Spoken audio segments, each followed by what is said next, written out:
Tu entres dans une pièce et sans qu'un mot ne soit prononcé, tu sais. Tu sais qui ment, tu sais qui souffre, tu sais qui s'effondre en silence. Tu sens les tensions comme d'autres entendent un cri. Tu perçois les émotions comme d'autres lisent une pancarte. Tu ressens les non-dits comme s'ils hurlaient. Et pourtant, tout cela, tu le portes seul. Parce que ce que tu ressens, personne ne le voit. Parce que tu n'as jamais su comment l'expliquer. Et, peut-être, parce que tu as appris très tôt que ressentir trop, c'est déranger. On t'a dit que tu étais trop sensible, trop fragile, trop compliqué. On t'a dit, tu imagines des choses, tu te prends la tête, tu fais des histoires. Alors tu t'es tu. Mais ton silence n'a jamais annulé ta perception, il l'a juste rendue plus lourde. Tu vis dans un monde où l'on valorise ceux qui parlent fort, qui vont vite, qui brillent. Mais toi, tu es comme une antenne sensible, un radar vivant. Tu captes ce qui se cache. Tu ressens ce que les autres n'ont même pas encore compris sur eux-mêmes. Et tu n'arrives pas à t'en défendre. Chaque lieu a une atmosphère. Chaque regard porte une histoire. Chaque silence te parle plus fort que 1000 mots. Mais ce don, ce que certains appellent aujourd'hui de la haute sensibilité, ce n'est pas juste un trait de caractère. C'est une façon d'exister dans le monde. Et quand tu existes de cette manière-là, tu finis par croire que quelque chose ne tourne pas rond chez toi. Parce que tu vis dans un monde qui ne comprend pas ta fréquence. Tu es comme un instrument accordé trop finement, un violon dont chaque corde vibre à la moindre brise. Et les autres, ils ne l'entendent pas. Ils continuent à parler, rire, courir, pendant que toi, tu absorbes tout. C'est une forme de solitude que personne ne voit. Tu es là, présent, tu souris, tu participes. Mais à l'intérieur, tu es ailleurs, en tension, en surcharge, en écho constant avec ce qui se passe autour de toi. Et ce poids-là, tu le portes depuis si longtemps que tu ne sais même pas ce que ça ferait de vivre autrement. Mais ce que tu ressens n'est pas une erreur, ce n'est pas une faiblesse, ce n'est pas un accident. C'est un signal, un rappel silencieux, que tu vois là où les autres ferment les yeux, que tu entends ce que les autres n'ont jamais appris à écouter, que tu vis à un niveau que beaucoup ne soupçonnent même pas. Et si tout cela n'était pas un défaut à corriger? Et si c'était une mission à comprendre? Carl Gustav Jung, un penseur du XXe siècle, avait identifié ce profil. Il l'appelait l'introverti intuitif. Mais Jung n'avait pas simplement décrit ce type rare de conscience. Il avait mis en garde, parce que ce don, cette hyper-perception, peut aussi devenir un piège. Et si derrière ta souffrance silencieuse se cachait un appel que personne ne t'a encore aidé à entendre? Et si ton plus grand malaise était aussi ta plus grande clé? Tu as appris très tôt à ne pas montrer ce que tu ressentais. Pas parce que tu n'avais rien à dire, mais parce que chaque fois que tu t'es ouvert, tu as vu l'incompréhension dans les yeux de l'autre. Tu as tenté d'expliquer ce que tu ressentais, mais on t'a dit que ce n'était rien, que tu exagérais, que tu étais trop dramatique. Alors tu t'es adapté. Tu as appris à taire ta profondeur. Tu as compris que montrer ton monde intérieur, c'était s'exposer à l'indifférence, parfois même au rejet, ou pire, au regard vide de ceux qui ne savent pas quoi en faire. Et cette blessure-là, ce n'est pas une cicatrice sur la peau, c'est un repli invisible, un mécanisme de survie silencieux. Tu es devenu maître dans l'art de te contenir. Tu ressens une tempête, mais tu dis ça va. Tu perçois une tension, une énergie, une faille chez l'autre, mais tu fais comme si de rien n'était. Tu ressens que tu as besoin d'un espace d'écoute profond, mais tu donnes toujours la priorité aux besoins des autres. Parce que tu sais, ou du moins tu crois savoir, qu'il est rare, très rare, de tomber sur quelqu'un capable de t'accueillir entièrement. Et au fil du temps, quelque chose se referme en toi. Tu n'as pas arrêté de ressentir, tu as juste fermé la porte. Pas à cause de haine, pas à cause d'amertume, mais à cause de fatigue. Fatigue d'essayer de te faire comprendre, fatigue de reformuler ce que tu ressens avec des mots qui ne suffisent jamais, fatigue de tendre la main sans jamais vraiment être rejoint. Alors tu es devenu cette personne silencieuse, présente mais invisible, profonde mais imperméable, disponible mais jamais exposée. Et ce paradoxe, tu le vis chaque jour. Tu meurs d'envie d'être vu pour ce que tu es, mais tu n'as plus la force de risquer d'être incompris. c'est une tension constante. Vouloir qu'on te reconnaisse, mais ne plus oser te montrer. Carl Jung l'avait pressenti. Les êtres profondément intuitifs développent très tôt une carapace invisible, une forme de repli protecteur, parce qu'ils vivent dans un monde qui valorise la surface et rejette ce qui ne peut être dit simplement. Mais ce que personne ne t'a dit, c'est que cette douleur, celle de ne jamais être complètement saisi, n'est pas une condamnation. C'est le signe que tu es construit différemment. Tu ne fonctionnes pas à l'horizontale. Tu ne t'épanouis pas dans l'échange rapide, la légèreté des conversations sociales. Toi, tu vis en profondeur. Tu as besoin de lenteur, d'écoute vraie, d'intimité réelle. Et cette rareté de l'écho ne signifie pas que tu es trop. Elle signifie simplement que le monde n'a pas appris à entendre ce type de voix. Mais un jour, tu verras, tu parleras et quelqu'un comprendra. Pas avec la tête, mais avec l'âme. Et en attendant ce jour-là, s'il n'est pas encore venu, il te reste ta propre écoute. Parce que tant que tu espéreras que quelqu'un d'autre te confirme que tu es normal, tu douteras de toi. Mais si un jour, tu choisis de te dire « Même si personne ne me comprend, je choisis d'exister quand même », alors là, la fracture commence à se refermer. Tu cesses de te définir par l'écho des autres et tu deviens entier. Tu ne t'es jamais vraiment senti à ta place dans ce monde. Tu participes, mais tu flottes. Tu avances, mais tu t'interroges. Tu réussis, mais au fond de toi, rien ne sonne juste. Ce n'est pas que tu es incapable. Ce n'est pas que tu es asocial. C'est que tu ne vis pas au même niveau de réalité que la majorité des gens. Toi, tu ressens entre les lignes. Tu entends ce que personne ne dit. Tu vois ce que les autres ne veulent même pas regarder. Et ce fonctionnement si particulier, si complexe, si souvent incompris, Carl Jung lui avait donné un nom. L'introverti intuitif. Ce n'est pas une catégorie à cocher dans un test de personnalité. Ce n'est pas un label marketing de développement personnel. C'est une structure de conscience. Une façon d'exister qui plonge ses racines dans des couches très anciennes de l'âme humaine. Pour Jung, l'introverti intuitif n'est pas simplement quelqu'un de réservé ou de rêveur. C'est un être dont la conscience est orientée vers l'invisible, le symbolique, l'impalpable. Il voit ce que personne n'explique. Il pressent ce qui n'a pas encore eu lieu. Il comprend instinctivement les dynamiques cachées derrière les mots, les gestes, les comportements. Il vit dans un monde intérieur extrêmement riche, mais difficile à traduire dans le langage commun. Jung disait que ces êtres-là ne sont ni supérieurs ni inférieurs. Ils sont autres. Et dans un monde construit pour l'efficacité, la rapidité, la démonstration, ce type d'âme devient souvent un exilé intérieur. Pas parce qu'il ne veut pas appartenir, mais parce qu'il ne sait pas comment exister sans se trahir. Imagine un violon accordé avec une telle finesse qu'il vibre aux plus petites ondes, aux plus infimes variations du monde. Mais dans une société où tout est bruit, où les émotions sont refoulées, où la vérité est masquée par la productivité, un tel violon finit par se briser. Pas parce qu'il est faible, mais parce qu'il est trop finement ajusté à ce que personne ne veut écouter. L'introverti intuitif, selon Jung, est un visionnaire silencieux, un porteur de conscience, un révélateur des tensions cachées, un éveilleur, mais il vit aussi en exil. Parce que son regard dérange, parce que son silence bouscule, parce que sa perception révèle ce que beaucoup préfèrent ignorer.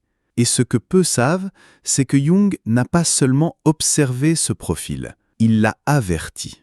Il disait que ce type de personne est en danger, pas à cause du monde extérieur, mais à cause de ce qui se passe à l'intérieur si cette conscience rare n'est pas comprise, ni accompagnée, ni incarnée. Le danger, c'est de se couper du réel, de vivre dans un monde symbolique, riche, mais déconnecté de la matière. C'est de tomber dans une introspection sans fin, dans une lucidité glaciale, dans une spiritualisation de la souffrance. C'est de se perdre dans sa propre lumière. Jung appelait cela le risque de la dissociation. Quand l'intuition devient une prison, quand la perception devient une surcharge, quand le silence devient un mur. Et c'est pourquoi comprendre ce que tu es n'est pas un luxe, c'est une urgence. Parce qu'une conscience fine, si elle n'est pas enracinée, devient une douleur chronique, une fatigue existentielle, une boucle intérieure infinie. Mais Jung disait aussi ceci. Ces êtres, s'ils parviennent à intégrer leur profondeur sans s'en couper, détiennent la clé de la conscience future. Mais elle ne poussera que si tu l'ancres dans la vie réelle, sinon elle se desséchera dans le silence. Ce que tu ressens n'est pas une anomalie, c'est un appel. Mais pour y répondre, tu devras d'abord reconnaître ce que tu es, non plus comme un problème à régler, mais comme une voie à incarner. Tu pourrais donner l'illusion d'une vie normale, fonctionner, répondre, travailler, aimer même. Mais sous la surface, c'est un autre monde qui vit en toi. Un monde fait de tensions que personne ne voit, mais que tu ressens, toi, chaque jour, parfois faiblement, parfois comme un raz-de-marée silencieux. Tu ressens sans pouvoir expliquer. Tu ressens avant de comprendre. Tu sais qu'une décision est mauvaise sans pouvoir justifier pourquoi. Tu sens qu'une personne te ment, même si ses mots sont parfaits. Mais le monde exige des preuves, des arguments, des chiffres, des démonstrations. Et toi, tu n'en as pas. Tu n'as que ton ressenti, ton intuition, ton savoir intérieur que même toi tu ne sais pas toujours traduire. Alors tu te tais, tu doutes de toi, tu avales tes intuitions, et chaque fois que tu fais ça, tu t'éteins un peu plus. La solitude intérieure. Tu n'as jamais aimé le bruit, tu ne te sens pas chez toi dans les foules. Tu fuis les discussions superficielles comme on fuit une pièce sans oxygène. Et ce n'est pas par mépris, c'est juste que tu ne peux pas exister à la surface. Ton énergie vit en profondeur. Mais cette profondeur n'est pas reconnue. Elle fait peur, elle dérange. Alors, tu t'exiles, volontairement puis involontairement. Et tu découvres un paradoxe cruel. Tu as besoin d'être seul, mais tu souffres de cette solitude. L'appel intérieur, depuis toujours, tu sens quelque chose en toi. Un élan, une vision, un appel vers autre chose. Pas un métier, pas une position sociale, mais une direction de l'âme. Mais autour de toi, c'est sois efficace, sois rapide, gagne ta vie, sois normal. Et tu sens ton être écartelé. Tu veux rester fidèle à cette voix intérieure, mais tu dois survivre dans un monde qui ne l'entend pas. Et ça, ce n'est pas un conflit, c'est une guerre, silencieuse, mais impitoyable. L'angoisse de ne jamais être compris. Même entouré, tu ressens parfois une forme d'absence. Pas une absence physique, mais une absence de connexion. Tu peux aimer, tu peux parler, mais tu ne te sens pas vu. Pas dans ce que tu es profondément, pas dans ce que tu ne peux même pas formuler. C'est comme vivre dans une langue que personne ne parle. Et ça, ce n'est pas juste de la tristesse, c'est une blessure existentielle. La surcharge émotionnelle. Tu ressens tout. Une dispute à l'autre bout de la pièce, tu la ressens dans ton ventre. Une injustice à la télé, elle te secoue comme si elle t'était personnelle. Tu n'as pas de filtre, tu absorbes tout. Le monde ne te traverse pas, il t'envahit. Et cette accumulation émotionnelle, invisible aux yeux des autres, finit par saturer ton système. Alors tu coupes, tu disparais, tu te retires du monde. Mais pas pour fuir, pour survivre. La lucidité douloureuse. Tu vois les masques, les jeux, les faux-semblants. Tu entends ce qui n'est pas dit. Tu détectes la manipulation, même subtile. Et cette lucidité est un fardeau, parce qu'elle t'interdit l'innocence. Tu ne peux pas faire semblant, tu ne peux pas ignorer ce que tu vois. Et plus tu vois, plus tu te sens seul. La peur secrète de devenir fou. Tu ne le dis à personne, mais parfois, tu te demandes si tu vas trop loin, si tu ressens trop, si cette profondeur n'est pas une dérive. Jung connaissait cette peur. Il l'a vécue, et il disait ceci. Ce n'est pas la profondeur qui rend fou, c'est l'absence d'ancrage, c'est l'isolement, c'est l'absence de structure. Tu n'es pas fou, tu es juste en train d'émerger dans une réalité que peu osent regarder. Quand on ressent autant, quand on voit autant, on pourrait croire qu'on est éveillé. Mais Jung nous avertissait. Ceux qui perçoivent profondément sont aussi ceux qui peuvent se perdre subtilement. Il identifiait 7 pièges intérieurs, des dérives invisibles, des formes d'auto-trahison silencieuses. Je vais te les révéler. 1. Le masque. Tu fais semblant, pas pour tromper, mais pour être accepté. Tu joues la personne normale. Tu dis ce qu'on attend de toi. Tu souris, tu participes, tu fonctionnes. Mais chaque fois que tu joues ce rôle, t'éloignes un peu plus de ton feu intérieur. Et un jour, tu ne sais même plus qui tu es sans ce masque. 2. L'ombre inversée.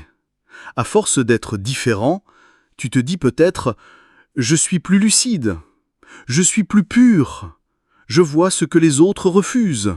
Et sans t'en rendre compte, tu bascules dans l'orgueil spirituel. Tu te crois éveillé, alors que tu t'es juste replié.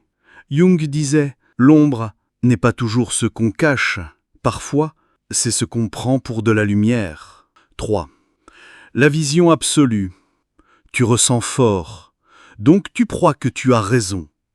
Tu interprètes un silence comme un rejet, un regard comme un jugement. Et parfois, tu as raison.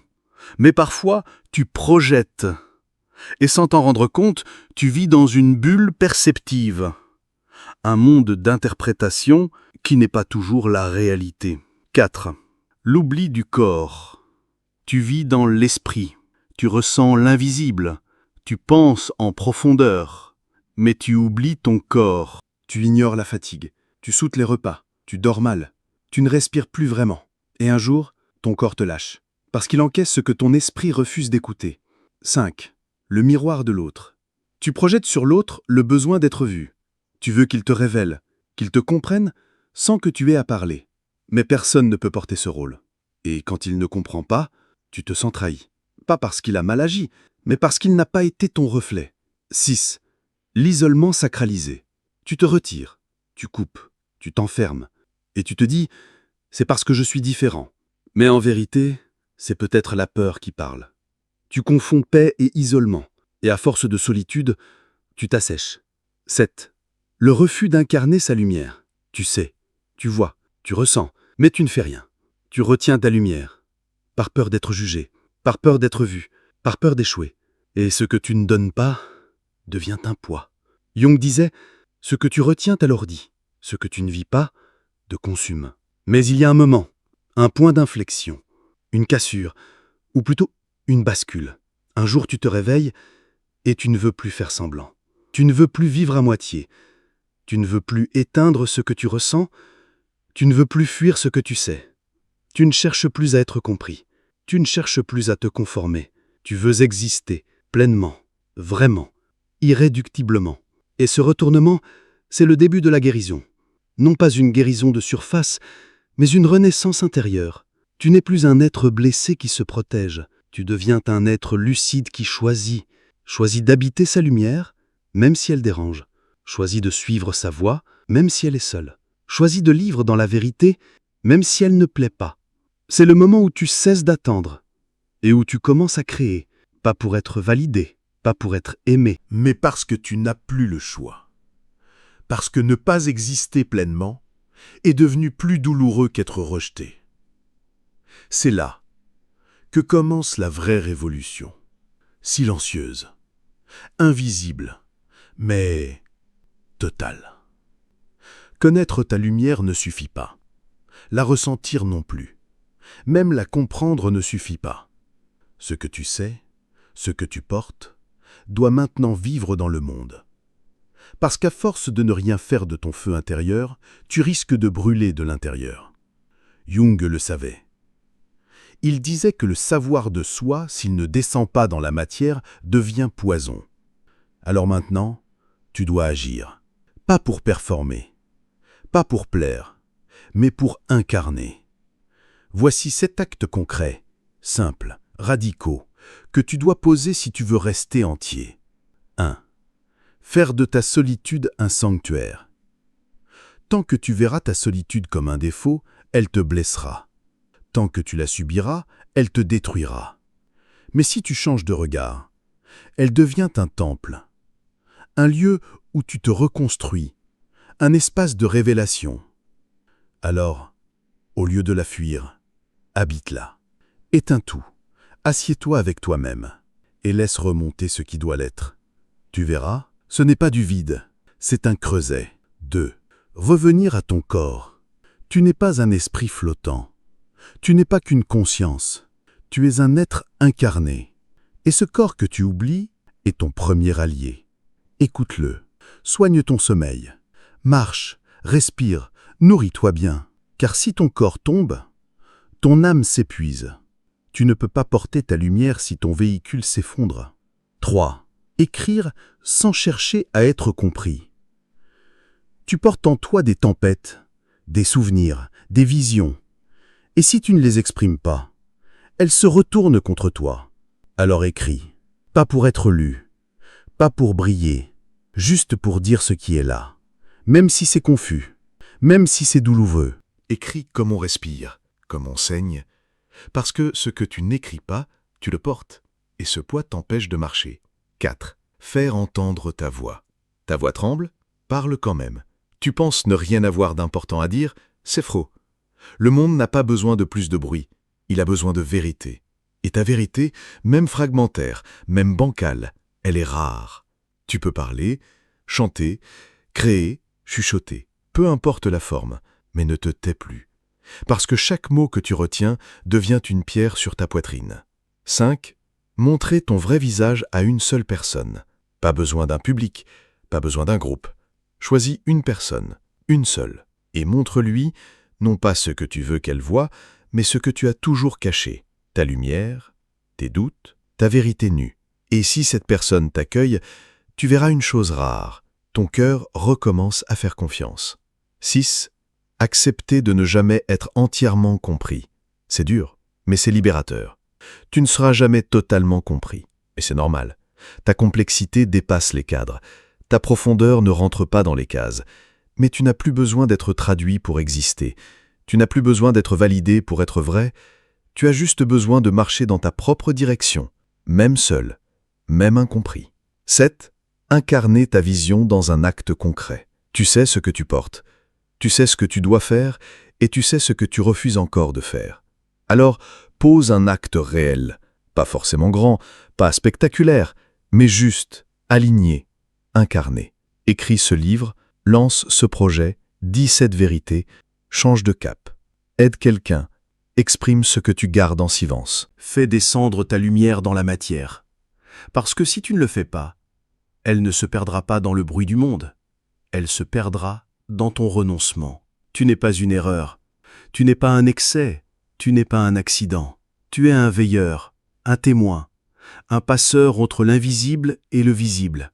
Et même si le monde ne le comprend pas encore, il a besoin de toi.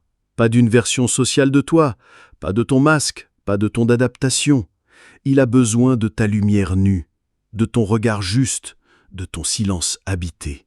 Mais il ne viendra pas te chercher. C'est à toi de choisir, de sortir de l'attente, de te révéler, même si tu trembles, même si tu es seul, même si tu doutes, parce que ta lumière n'a pas besoin de permission. Et si tu ne le fais pas, personne ne le fera à ta place. Ton feu s'éteindra doucement, non pas parce qu'il n'était pas réel. Alors maintenant, je te pose une question simple, mais radicale. Qu'est-ce que tu n'as jamais osé montrer de toi? Pas ce que tu caches par honte, ce que tu caches parce que c'est trop précieux. Ce feu-là, est-ce que tu vas continuer à le retenir? Ou est-ce que, pour une fois, tu vas choisir d'exister pleinement? Pas pour convaincre, pas pour briller, mais juste pour être entier. Parce que la vraie guérison ne viendra pas de l'extérieur, pas d'un autre, pas d'un regard, pas d'une validation. Elle viendra le jour où tu décideras que ta différence est une mission et non un défaut. Et si ce message a résonné avec toi, alors laisse simplement ces mots en commentaire. Je choisis d'exister pleinement. Parce qu'à partir de là, tout commence. Tu as compris. Tu as vu clair. Tu sais maintenant ce que tu es. Et tu n'as plus envie de trahir cette conscience. Mais voilà, savoir ne suffit pas. Il faut maintenant rebâtir. Non pas un personnage, pas une façade, mais un être solide, un être enraciné, un être ancré, un être habité. Et cela, ça ne se fait pas en un jour. Tu dois reconstruire depuis l'intérieur, rebâtir ta confiance, réapprendre à habiter ton corps, à écouter ton rythme, à dire non sans culpabilité, à poser des limites sans avoir peur de décevoir. C'est un chantier lent, invisible, mais sacré. Tu n'as pas à devenir quelqu'un d'autre, tu dois simplement redevenir entier. Et pour ça, tu vas devoir désapprendre. Désapprendre à plaire, à t'excuser d'exister, à t'adapter par peur, à te taire par réflexe.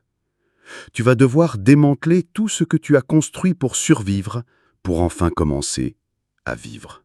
Et ça fait peur. Parce que tu ne sais pas encore qui tu es sans toutes ces couches. Mais ce que tu découvriras, c'est que ton être profond n'a jamais cessé d'attendre que tu reviennes. Tu as vécu longtemps dans le flou, dans le ressenti, dans l'intuition, dans l'observation. Tu as vu ce que les autres ne voyaient pas. Tu as perçu, deviné, absorbé. Mais maintenant, tu dois apprendre à choisir, pas à ressentir, pas à survivre, à choisir clairement. Tu ne peux plus te contenter d'éviter ce qui te blesse. Tu dois désormais construire ce qui t'élève. Et pour ça, tu as besoin de clarté. Clarté sur tes besoins, clarté sur tes limites, clarté sur tes rêves, clarté sur ce que tu n'acceptes plus. Tu as été un être en réaction. Il est temps de devenir un être en création. Et cela demande une chose, du discernement. Car le piège du sensible, c'est de tout ressentir et de ne plus savoir quoi suivre. Tu dois apprendre à faire confiance à ton axe, à ta boussole intérieure et surtout à dire non à ce qui t'éteint. Tu es un être de lumière, oui, mais une lumière sans direction devient flamme perdue. Tu as besoin d'un ancrage clair. Qu'est-ce que tu veux vraiment? Qu'est-ce que tu refuses désormais? Qu'est-ce qui fait vibrer ton cœur, et non ton ego blessé? Si tu ne définis pas toi-même la voie, le monde t'imposera la sienne, et tu retourneras dans l'effacement, dans le silence forcé, dans la survie. Clarté n'est pas dureté, c'est la tendresse du vrai. Et c'est cette clarté qui rend ta lumière irréductible. C'est sans doute la plus grande question pour un être comme toi. Comment exister dans un monde qui ne me ressemble pas sans m'éteindre? Tu as souvent voulu fuir, tout quitter, vivre seul, loin, devenir invisible, parce que le monde te paraît trop bruyant, trop rapide, trop incohérent. Et tu n'as pas tort. Mais ce monde-là, c'est aussi celui où tu dois te tenir. Pas pour t'y soumettre, pas pour t'y dissoudre, mais pour l'habiter sans te trahir. Tu dois apprendre à marcher avec ta différence au cœur du chaos, comme un feu tranquille dans la tempête, comme un phare qui éclaire, sans chercher à convaincre, comme une vérité discrète, mais inaltérable.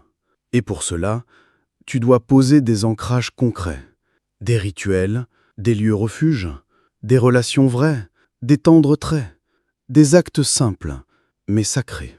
Tu n'as pas besoin de devenir un moine ou un ermite. Tu as besoin de vivre ici, mais autrement. Pas en t'élevant au-dessus des autres, mais en acceptant ta fréquence et en construisant un mode de vie à son image. Ce n'est pas toi qui dois t'adapter au monde. C'est toi qui dois créer un espace où ton être peut respirer. Et ce monde extérieur, aussi brutal soit-il, doit devenir le terrain où ta lumière prend forme. Pas pour fuir, pas pour t'éteindre, mais pour transformer, silencieusement, présent, incarné. Tu n'as pas besoin d'être compris par tous. Tu n'as même pas besoin d'être reconnu. Tu as besoin d'être entier. Et quand tu vis ainsi, tu inspires, tu éclaires, tu deviens un point fixe dans le tumulte, un exemple vivant de ce qu'il est possible d'être quand on choisit enfin de ne plus se fuir. Tu n'as pas appris ta sagesse dans les livres, tu ne l'as pas reçue par enseignement, tu l'as acquise à force de survivre. Chaque silence t'a sculpté. Chaque rejet t'a affiné. Chaque nuit d'insomnie t'a dénudé. Et, sans t'en rendre compte, tu es devenu un être porteur de vérité silencieuse. Ta sagesse ne crie pas, elle ne s'impose pas, elle rayonne dans le calme. Tu sais désormais écouter, au-delà des mots, tu sais percevoir, au-delà des apparences, tu sais reconnaître l'essentiel, au milieu du bruit. Mais cette sagesse, si tu la gardes pour toi, elle s'assèche. Tu n'as pas besoin de devenir guide, tu n'as pas besoin de convaincre, mais tu peux être présence. Une simple présence, qui apaise, qui montre une autre manière d'exister, une manière plus lente, plus dense, plus vraie. Et parfois, une seule phrase de toi changera la trajectoire de quelqu'un. Non pas parce que tu en sais plus, mais parce que tu es plus vivant, plus incarné, plus aligné. La sagesse ne se proclame pas, elle se dégage, elle se vit. Et aujourd'hui, tu n'as plus besoin de te cacher. Tu peux simplement exister, et ta lumière fera le reste.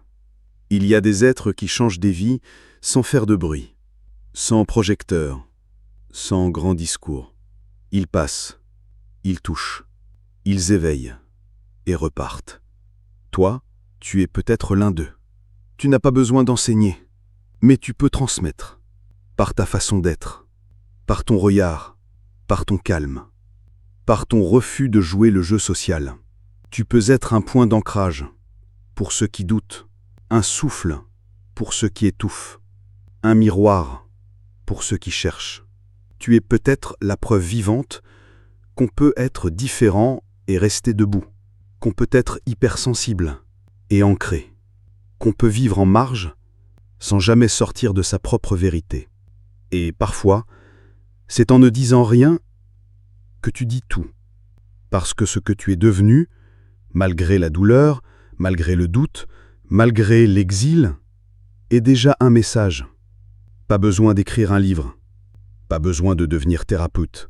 Tu es simplement entier, alors tu es déjà un témoin. Et dans ce monde qui court, qui crie, qui consomme, un témoin silencieux peut tout changer.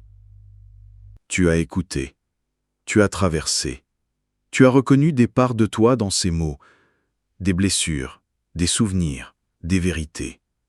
Alors maintenant, je ne vais pas te dire quoi faire, parce que tu le sais déjà.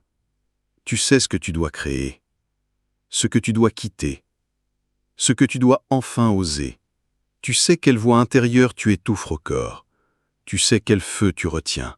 Tu sais ce que tu n'as jamais osé incarner. La question n'est plus « est-ce que je suis normal ?» La vraie question c'est « est-ce que je suis prêt à être moi, même si personne ne comprend ?» Parce que la vraie paix ne vient pas d'être acceptée. Elle vient de s'accepter soi-même, totalement, profondément, radicalement. Tu n'as plus à t'expliquer. Tu n'as plus à te justifier. Tu n'as plus à t'adapter. Tu as à exister. Et si tu fais ce pas, même petit, même tremblant, tu ne seras plus jamais l'être caché que tu as été. Tu deviendras un vivant entier, quelqu'un qui ne cherche plus la permission d'être, quelqu'un qui marche avec sa lumière, même dans l'ombre. Alors, qu'est-ce que tu retiens encore? Qu'est-ce que tu n'as jamais montré? Qu'est-ce qui brûle en toi et n'attend qu'une chose? Vivre enfin. Aujourd'hui, ce feu t'appelle. Pas pour t'enflammer, mais pour t'éclairer. Tu n'as pas été fait pour disparaître dans le silence. Tu as été fait pour révéler ce que le monde a oublié. Alors, si ce message a touché une part de toi, si tu sens que ce n'était pas juste un texte, mais un rappel, écris simplement ces mots « Je suis prêt ». Pas prêt à être parfait, pas prêt à briller, mais prêt à exister. Entier, lent, vrai.